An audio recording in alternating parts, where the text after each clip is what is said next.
Thursday, September 16th, is the International Identity Day.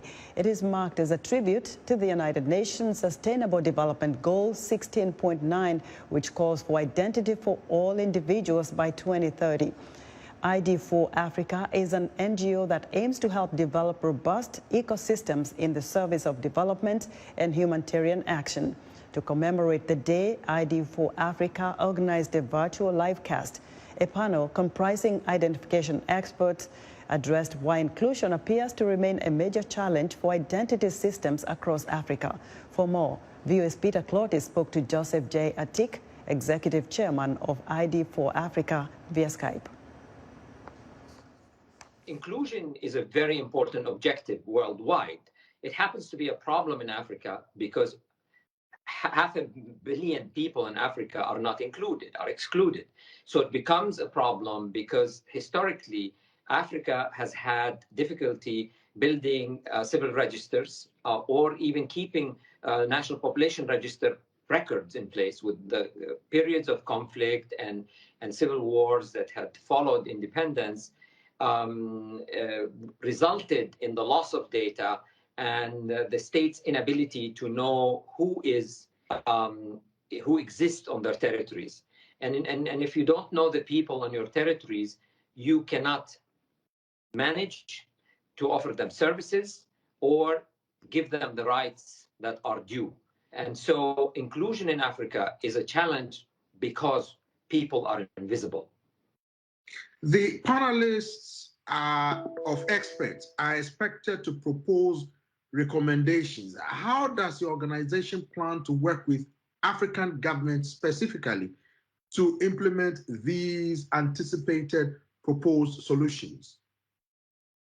It's very important to make sure that people understand that our work, which is with the objective of achieving total inclusion and identity for all, is not a simple one-time effort. It's an ongoing campaign which started with us in 2014 and will continue all the way to 2030, which is the objective for the Sustainable Development Goal. This is the year where we have to make sure that everybody is included.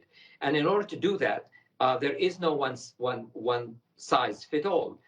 There are many different initiatives. For example, by linking banking to identity, we're simplifying the Know Your Customer regulations. We're allowing the central banks to become registrars to help people bring them on board into the inclusive system. Instead of saying to them, no, we don't know you, therefore we're not going to let you have a bank account, we tell them we are going to help you get an identity and therefore a bank account. Similarly, in telecom, instead of saying if you don't have an ID, a digital ID, you cannot have a SIM card, what we are doing is we're creating policies in different countries. Many countries are adopting these policies based on the recommendations that we're making, which basically accompany people in those areas. SIM card registration has been very successful in Tanzania. It's been successful in Nigeria. Similarly, banking in Nigeria has been exceedingly successful. There are other programs such as social protection, where we basically bring in a motivator to bring the people in. So what we're saying is that it's not just identity as a record in a database. Identity has to matter, has to empower people. And for that, it has to enable people to do something. And when people know that they're being enabled to do something, they will come. The biggest problem with the invisibles in Africa has been the lack of registration. People are not engaged. They don't interact with their government because they don't understand the value of what this will get to them. That was VOA's Peter Clotty speaking with Dr. Joseph J. Atick, Executive Chairman of ID for Africa.